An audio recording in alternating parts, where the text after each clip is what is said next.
বাছাই করে নিন দেখিবা দিদার হয়ে যাবে একদিন।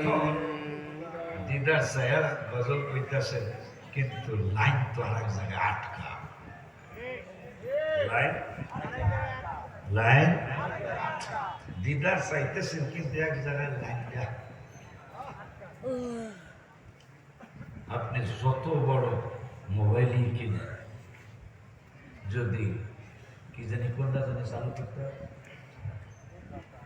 আরে বিনা ডাটা ডাটা না দিয়ে যদি আমেরিকা কথা বলতেছেন হ্যালো হ্যাঁ কয় হ্যালো কিন্তু ডাটা নেই, কথা কয়। পরে আমি চিন্তায় করে গেলাম দিদার চাওয়ার লেখা মানুষের গজল লেখলাম।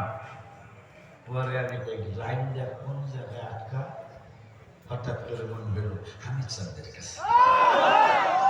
পরে আমি লেখলাম 1:06:25 4:59 মক্কা, যে লাইন তো ক্লিয়ার লাগবে তাইলে সে দেখতে পাবে। এই লাইন ক্লিয়ারের জন্য আমি ফজলুর রহমাতুল্লাহ আলাইহি নিজামুদ্দিন আউলিয়া সন্তান, তিনি ওই সময়ের মন্ত্রী।